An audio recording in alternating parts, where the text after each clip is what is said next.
Bonjour, bonjour à tous. C'est un grand plaisir, Martine, que nous avons d'être là avec vous. Je tiens à dire bonjour à toute l'assistance, particulièrement au professeur Alassane, de Côte d'Ivoire, du Cameroun, qui a bien voulu vraiment faciliter le contact avec vous. Je retrouve ici vraiment du beau monde que nous avons rencontré un peu partout, soit dans le cadre du réseau des boutiques, soit dans le cadre du réseau Réuni. Est-ce que je peux projeter ma présentation? Normalement, c'est bon, oui. Un bouton de partager en bas, en vert, je pense.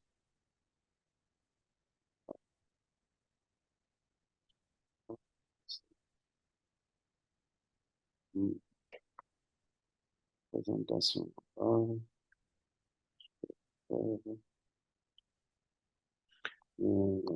Et je vous ai mis, juste en 10 secondes, je vous ai mis un lien vers un document partagé dans lequel vous pouvez indiquer aussi vos coordonnées pour rester en contact avec nous, mais surtout, enfin, pas surtout, mais aussi vous puissiez mettre vos réactions, vos réflexions par rapport à ce qui se dit. Et on a différents onglets. On a un onglet qui s'appelle Globalement, donc ça va être surtout maintenant. Et ensuite, on va discuter catégorie par catégorie, comme l'a dit Martine. Donc, après, si vous mettez ça un peu en vrac, on arrivera à s'en sortir. Mais idéalement, pour l'instant, ne mettez vos questions et réflexions que sur l'onglet Globalement. Ensuite, on passera au suivant. J'arrive pas à partager mon écran là. Euh, Et sur... Oui, c'est bon, j'ai c'est vu. bon? Oui. Est-ce que vous voyez mon PowerPoint? Oui. OK, Ah, merci. très bien. Alors, ma réflexion, c'est du point de vue africain, la vulgarisation du concept de boutique des sciences, défi et adaptation du point de vue africain. Donc, je rappelle que je suis enseignant-chercheur à l'Université Gaston Berger de Saint-Louis, au département de sociologie, et que je coordonne aussi une structure de recherche qui s'appelle ARUC, donc Alliance de recherche action université territoire, qui a été montée un peu à l'image des ARUC du Québec. Je voudrais d'abord vous parler de la recherche participative dans les universités africaines. Ensuite, le concept et les pratiques de boutique de sciences en Afrique, les défis épistémologiques, institutionnels et autres. Et ensuite, dégager quelques pistes. Euh, D'abord, au niveau de la recherche participative dans les universités africaines, il faut bien camper le contexte en sachant que en Afrique, la perception habituelle, mais qui est en train de changer de l'université, était que l'université était un univers exogène et cloisonné qui revendique une connaissance supérieure. On se rappelle que l'université de Dakar, hein, qui était l'une des premières universités en Afrique, notamment en Afrique de l'Ouest, était vraiment en rapport avec le projet colonial. Et donc, jusqu'à présent, on a hérité d'un cloisonnement disciplinaire avec notamment une prédominance des sciences mathématiques, naturelles, physiques au détriment des sciences humaines et sociales. Donc, il faudra attendre un peu la réforme des années 2000, hein, la réforme LMD qu'on a dans toutes les universités africaines, pour voir émerger cette préoccupation de service aux communautés, d'autant plus que les universités africaines, pour l'essentiel, fonctionnent sur une base de financement presque exclusif venant, n'est-ce pas, du public. Peu d'universités arrivent aujourd'hui à mobiliser un financement privé. Il y en a quand même de plus en plus, l'Université de Dakar et autres. Mais ce qui est surtout important, c'est qu'à partir des années 2000, on a des universités régionales au regard de la territorialisation de la carte universitaire. Les universités régionales sont donc plus proches et donc sont plus censées promouvoir la recherche participative. Alors, la tradition de recherche universitaire, quand même, en Afrique, est toujours restée sous le prisme du positivisme et du scientisme.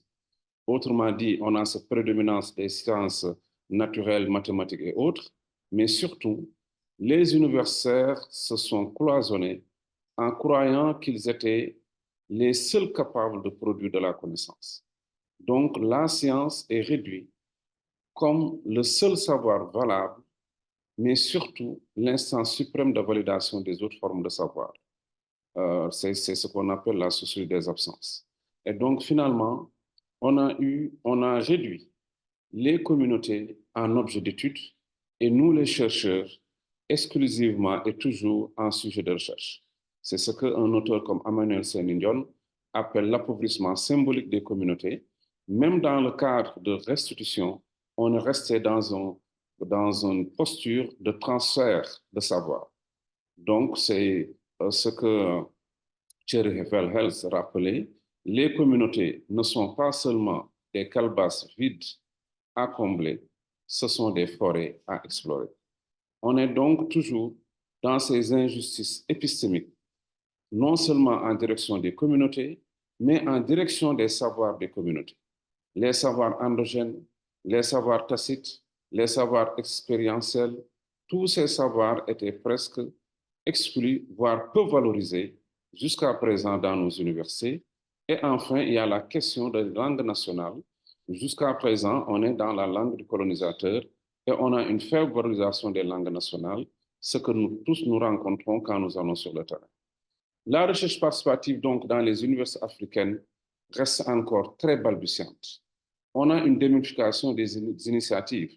Il y a les boutiques de sciences, mais il y a des universitaires en Afrique qui ont mis en place des recherches participatives, soit à travers des dispositifs, soit à travers des projets de recherche.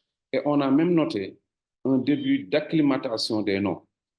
Donc, à l'UCAD, au Cameroun, au Bénin, on a des noms à consonance langue nationale qui sont utilisés pour parler de recherche participative. Mais toutes ces recherches-là sont liées, la plupart du cas, à l'engagement personnel de jeunes chercheurs, n'est-ce pas, ce qui pose également des enjeux extrêmement importants sur lesquels nous allons revenir. Le premier enjeu, c'est la logique de projet. Ça veut dire que rares sont les dispositifs de recherche participative fonctionnelle. Les recherches participatives sont en gros liées à des projets de recherche et vous savez bien que le temps de recherche et le temps, n'est-ce pas, des acteurs du milieu restent différents. Dans nos universités, c'est une faible reconnaissance, une faible valorisation de la recherche participative. Hein. Certains même sont taxés de faire de la recherche populiste et autres, et il n'y a aucune instance de validation, de reconnaissance, de validation des recherches participatives, des productions des chercheurs, mais aussi de la contribution des étudiants. L'autre enjeu également très important, c'est la faible prise en charge des défis épistémologiques par les chercheurs africains. Je vais y revenir plus tard. Donc, la recherche participative dans la plupart des universités africaines était liée aux ONG. C'est les ONG de développement telles que ENDA Tiers-Monde, c'est les ONG telles que GRET et autres qui ont véritablement boosté la recherche participative, mais de plus en plus de jeunes chercheurs recrutés au gré de leur parcours académique. Autrement dit, si ces chercheurs changent d'université ou sont dans d'autres parcours professionnels, ces processus risquent d'être impactés. Si on vient au concept, aux pratiques de boutique de sciences, il faut noter que la résonance reste particulière. Le nom, effectivement, pose problème. Parce que la perception de boutique des sciences, c'est d'abord boutique en tant que logique marchande, mais surtout, boutique des sciences postule une marchandisation de la science. Et donc, il faut beaucoup d'explications pour que les gens puissent comprendre de quoi on parle. Mais également, boutique des sciences, pourquoi pas boutique des savoirs? Ça signifie une vision positiviste de la connaissance et surtout la connaissance liée exclusivement à la connaissance scientifique, comme s'il n'y avait pas d'autres types de connaissances et de savoirs. Donc, cette résonance particulière est réelle. Quand vous parlez de boutique des sciences, c'est toujours une réaction un peu mitigée au début, mais il faudrait des explications. Même si par ailleurs, du point de vue de son paradigme, de son projet, le concept de boutique des sciences, en termes de recherche participative, fait sens. Finalement, les universités africaines n'ont pas d'épaisseur historique avec ce concept. On le sait, né ailleurs, n'est-ce pas, provenant aussi d'autres pays. Mais je rappelle que dans l'histoire des universités, dans le cadre institutionnel et stratégique, dans le mode de structuration des universités, dans les contenus pédagogiques et les critères d'évaluation, le concept de boutique de sciences ne fait sens. On sait que le boutique de sciences, c'est un dispositif territorial, c'est déjà très important, de médiation entre acteurs de la civile et acteurs universitaires autour de projets de recherche issus du milieu. On est dans la recherche participative. Mais surtout, la boutique de sciences aussi a un autre enjeu, c'est le large accès aux connaissances produites sciences ouvertes au profit des citoyens et des savoirs. Nous partons de l'hypothèse selon laquelle la diversité des trajectoires, parce que même en Europe, il n'y a pas une seule résonance de boutique des sciences à travers les universités. Donc la diversité des trajectoires garantissant des formats différentiels, la pluralité des domaines couverts, des modes d'organisation, devrait nous inviter, nous les chercheurs africains, à faire attention aux facteurs d'accommodation spécifiques, non pas seulement au continent, non pas seulement à chaque pays, mais à chaque université et à chaque territoire, n'est-ce pas, en lieu et place d'une vision universelle et ahistorique. Et c'est ça qui nous amène à aller plus loin dans le diagnostic des boutiques de sciences actuellement en Afrique. On note plusieurs thématiques. D'habitude, c'est le diagnostic d'un problème à la demande d'acteurs du milieu. C'est la valorisation scientifique de l'expérience. C'est aussi la valorisation de savoir technique, n'est-ce pas, dans une logique de transfert. Ou bien la boutique de sciences qui essaie de répondre à un besoin, à savoir l'état de connaissance sur un sujet, l'évaluation d'un projet ou l'évaluation de services. Mais toutes ces thématiques sont liées à une demande du milieu et c'est ça qui est extrêmement important, en sachant que des fois, on n'est pas seulement dans une perspective de recherche, des fois, on est dans une perspective de valorisation d'une expérience, des acteurs qui veulent y trouver des moyens pour pouvoir faire un peu de plaidoyer. Alors, le cadre institutionnel de nos universités reste peu propice aux boutiques des sciences. Dans nos universités africaines, la troisième mission de l'université est reconnue. Au Sénégal, c'est depuis 2015, mais il n'y a aucun dispositif de promotion, n'est-ce pas, de la relation université et société. Il y a un déficit de compréhension et de méconnaissance dans nos universités lorsque vous parlez de politique des sciences et plus largement de la recherche participative. Dans l'architecture organisationnelle de nos universités, il n'y a aucun dispositif de soutien, de promotion, d'accompagnement technique, n'est-ce pas, de ce type de recherche. Maintenant, ça ne signifie pas que dans certaines universités, il n'y a pas d'initiative.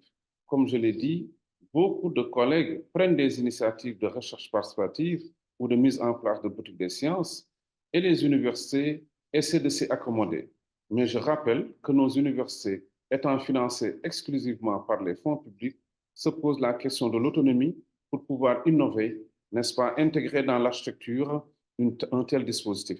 Ce qui fait que dans beaucoup d'universités, c'est des initiatives éparses qui sont là, qu'on peut tolérer, mais qui ne sont pas insérées dans l'architecture institutionnelle. Si nous attendons également des appuis de nos universités, nous savons tous que nos universités ont des moyens très limités. On est dans un contexte de pression budgétaire, ce qui est à la base d'ailleurs de crise cyclique, mais surtout de dépassement des effectifs. Autrement dit, les priorités des universités, c'est plus le fonctionnement correct, n'est-ce pas, des cours et autres, que de soutenir la recherche participative et les boutiques de sciences. Du point de vue général également, le point de départ des boutiques de sciences dans les universités a été fort compromis. D'abord, c'est l'hétérogénéité, mais ça vient de l'étranger, mais surtout, la plupart des boutiques de sciences ou des recherches participatives sont liées à des logiques de projet. Sur 2 ans, 3 ans, c'est tolérable, mais lorsque le projet s'arrête, la dynamique risque de s'estomper. Et donc, il y a un déficit de maturation, un déficit d'accommodation par les chercheurs africains et par les universités africaines. Il y a toujours cette tolérance parce que c'est un financement qui est là. Mais quand le financement finit, il n'y a aucune structure, aucun dispositif qui puisse continuer à prendre en charge cet enjeu. On a vu même des collègues dans certains pays africains qui ont décidé de sortir de l'université pour avoir un environnement plus propice, pour éviter les lourdeurs, les incompréhensions. Mais je rappelle, si nous sortons de l'université, nous n'échappons pas au risque de nous transformer en un dispositif d'expertise ou de consultance, ce qui n'est pas dans la logique des boutiques de sciences et de la recherche participative. Mais c'est surtout, chers collègues, les défis épistémiques, épistémologiques que je voulais mettre en exergue ici. Les défis par rapport aux chercheurs africains qui s'investissent dans les boutiques de sciences ou dans la recherche participative. Je ne suis pas sûr que nous, chercheurs et nos étudiants, soient suffisamment outillés pour répondre à la demande sociale en recherche et en production de savoir. L'ampleur des demandes, en sachant qu'il faut toujours éviter une recherche gratuite, la diversité des demandes ou la complexité des besoins en connaissance formulés par les organisations de la civile, par les collectivités territoriales ou bien par même des acteurs du secteur privé, des communautés, je ne suis pas sûr que nous soyons suffisamment outillés pour répondre à toutes ces demandes. Mais en outre, l'un des grands soucis que nous avons, c'est que nous avons un modèle académique extraverti où les méthodes, les outils, les techniques ne sont pas suffisamment acclimatés. Est-ce que nous, chercheurs africains, formés dans ce modèle académique extraverti, est-ce que nous arrivons à saisir l'intelligibilité, n'est-ce pas, de cette demande et surtout les univers épistémiques des acteurs du milieu? C'est un enjeu qu'on a traité avec le réseau réuni tout récemment à Saint-Louis en novembre passé et nous avons fait venir des acteurs du milieu qui ont parlé dans les langues nationales pour nous parler de leurs innovations techniques dans le domaine de la pêche, dans le domaine de la pharmacopée, dans le domaine de l'agriculture. Mais nous, les chercheurs qui étaient là-bas, nous étions incapables de comprendre même la langue, de comprendre le code culturel, de comprendre le contenu, de comprendre l'univers épistémique. Se pose donc là un réel problème de traduction. Je signale également, malgré tous nos besoins de recherche participative, subsiste la persistance des pratiques extractivistes, l'asymétrie de pouvoir, de savoir et d'accès à l'information entre les chercheurs et les acteurs non universitaires. Dans ce séminaire de novembre de Saint-Louis, j'avais utilisé le terme d'acteur non académique. Mais c'est un acteur du milieu qui m'a corrigé. Il m'a dit, professeur, nous aussi, nous avons notre académie. Donc, il ne faut pas parler d'acteurs non académiques, il faut parler soit d'acteurs du milieu ou d'acteurs non universitaires. C'était une belle correction qu'il m'a donnée pour me dire que nous partons toujours de notre savoir et de notre posture pour juger les autres, n'est-ce pas? Nous avons également relevé beaucoup de contraintes dans le croisement des savoirs et des universitaires à cause justement de cette asymétrie.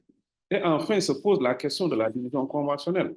Les acteurs du milieu que nous avons, avec qui nous avons collaboré dans le cadre de recherche participative, nous sommes au regret de voir que c'est nous qui prenons la forme, n'est-ce pas? Que c'est nous qui prenons la forme, n'est-ce pas, de la valorisation. La valorisation, c'est nous qui prenons ce format, mais surtout, les gratifications liées aux recherches participatives, nous sommes presque les seuls, nous les chercheurs, à avoir à bénéficier, ce qui pose un enjeu de démocratisation du processus de coproduction de savoir. Les contraintes également, c'est comment incorporer les registres de l'oralité dans des sociétés foncièrement orales.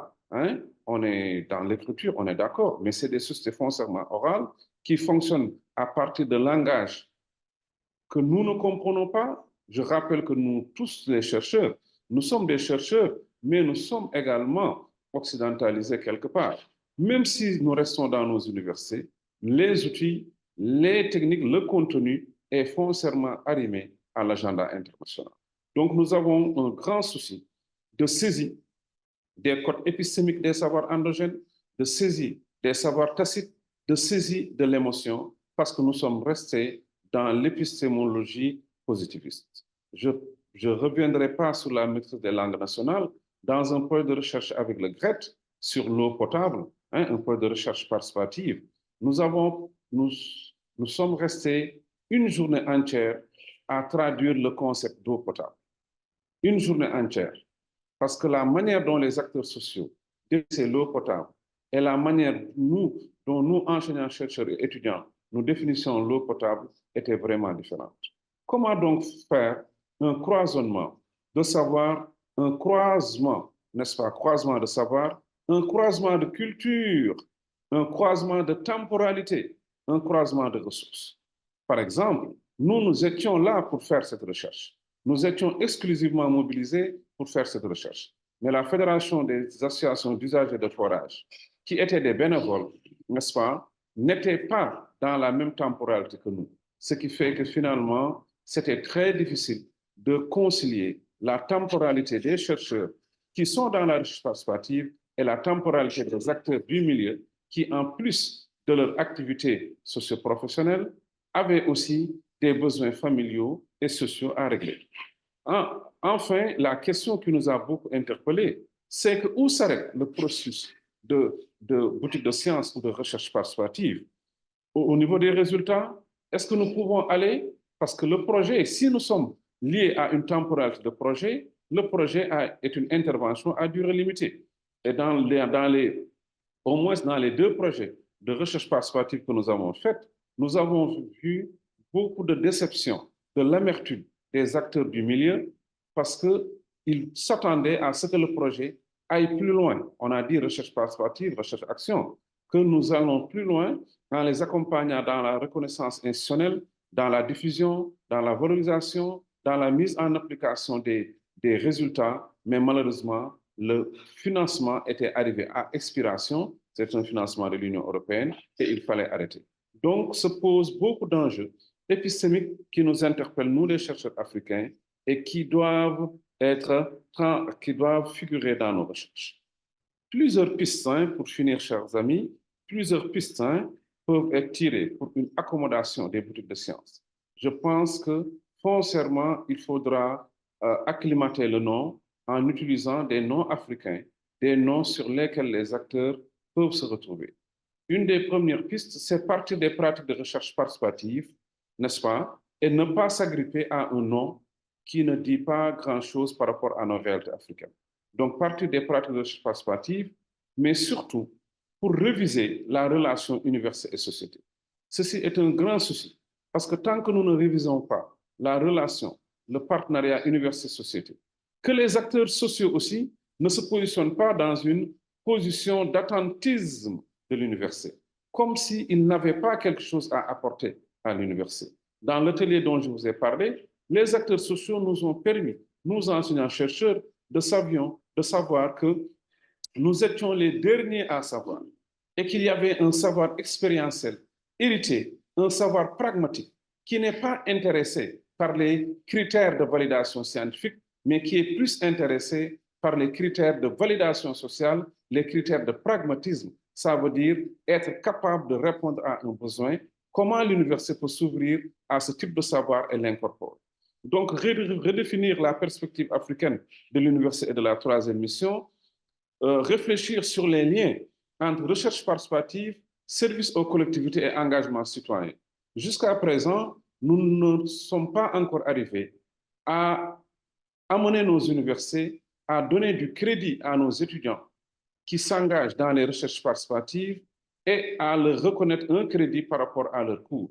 Nous restons cloisonnés dans nos salles de cours. Donc, lier recherche participative, service aux collectivités, engagement citoyen, je pense que ça peut donner une plus grande perspective pour nos universités. Mais également, chers amis, les acteurs du milieu sont dépositaires de connaissances tacites, sont dépositaires de connaissances expérientielles tirées du vécu. Comment l'université peut aider à valoriser les acquis professionnels, les acquis communautaires des acteurs du milieu? Nous avons l'habitude de les écouter dans les démarches andragogiques. Et tous les jours, nous, enseignants-chercheurs, nous apprenons beaucoup de ce type de savoir. Comment amener nos universités à reconnaître ce savoir et à aller dans ce croisement de savoir? C'est un enjeu extrêmement important. Le deuxième enjeu également, c'est comment assumer une posture épistémique beaucoup plus adaptée. Penser par soi-même en tant qu'Africain, à partir de soi-même, au niveau des réalités africaines, n'est-ce pas, et s'appuyer sur des schèmes d'intelligibilité propres à l'Afrique. Mais ici se pose un grand défi, chers amis. Jusqu'à présent, nous ne sommes pas encore arrivés à produire des schèmes d'intelligibilité propres à l'Afrique. Nous ne sommes pas encore arrivés à proposer des techniques plus adaptées aux sociétés de l'oralité. Nous ne sommes pas arrivés à produire des techniques de traduction, n'est-ce pas, des savoirs endogènes. C'est un enjeu extrêmement important. Les Cheikh Anta, les Joseph Kizerbo, tous ces auteurs, n'est-ce pas, hein, Mongo et autres, n'est-ce pas, Chinua Achebe ont parlé de ça, et je pense que notre génération, nous et la génération de Alassane et autres, n'est-ce pas, nous devions travailler sur cet enjeu extrêmement important, sinon nous allons toujours utiliser les lunettes extraverties pour pouvoir étudier la réalité africaine. Ensuite, j'en appelle à plus de tolérance et de relativisme épistémologique par rapport au savoir endogène, par rapport à l'émotion, par rapport au sens commun. Toutes choses par ailleurs que l'épistémologie positiviste avait rejetées dans la production de savoir. Donc, la prise en charge de la société des universités épistémiques dans une perspective de pluriversalisme. Nous avons dépassé le concept d'universalisme parce que l'universalisme part toujours de la centralité, n'est-ce pas, de l'Occident. Nous voulons proposer plutôt le pluriversalisme dans les savoirs. Ça veut dire que tous les savoirs ont une validité intrinsèque liée à leurs propres critères. Et il ne s'agit pas, pour le savoir scientifique, pour le savoir supposé rationnel, n'est-ce pas, d'imposer des critères de validation des savoirs. Comment donc produire des critères où tous les savoirs, en tout cas les savoirs engagés, pourraient se retrouver pour pouvoir faire ce croisement? C'est dans une perspective de justice cognitive, mais dans une perspective également de pluriversalisme des savoirs, en sachant que le savoir scientifique n'est pas le seul savoir, les autres savoirs ont aussi droit de validité. Comment donc, nous, universitaires, nous pouvons réviser notre posture épistémique, notre posture épistémologique en allant apprendre des réalités africaines. Et je rappelle que ce sont ces réalités qui ont permis aux éleveurs du Fouta, n'est-ce pas, de faire face, n'est-ce pas, de développer leur capacité de résilience par rapport au changement climatique. C'est cela qui a permis aux pêcheurs de la langue de Barbarie de Gendar de pouvoir connaître, à lire à travers les étoiles par rapport à la présence de poissons ou non. C'est cela qui a permis également aux sociétés, en tout cas orales, de pouvoir faire face à des contraintes et à saisir les opportunités. J'interpelle donc les chercheurs africains à travailler, à continuer à travailler dans ce genre de réseau, mais en assumant la perspective africaine et surtout en conceptualisant et en systématisant la vision africaine de la recherche participative. C'est un chantier ouvert et je pense que ce genre de réseau nous donne suffisamment de ressources et d'opportunités pour y travailler. Donc, il faut qu'on aille vers un dialogue pluriversel des savoirs, vers une décolonialité des postures.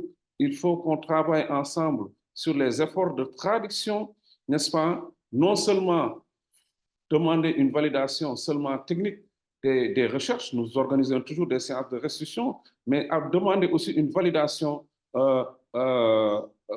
sociale, n'est-ce pas, de ces processus. Le format du document, il ne faut pas seulement des documents qu'on essaie de publier dans les revues pour avancer au niveau du CAMES, il nous faudra des formats sur lesquels les acteurs sociaux vont se retrouver.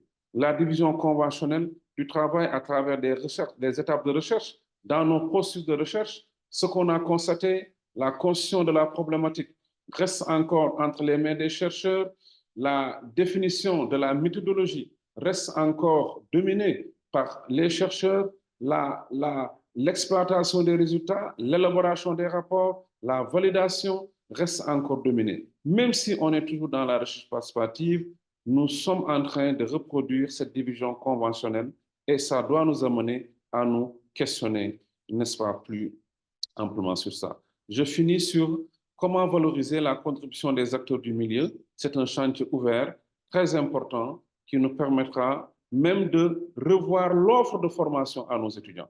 Et je rappelle, et c'est ça pour moi la plus grande source de satisfaction, la recherche participative est une forte demande de nos étudiants.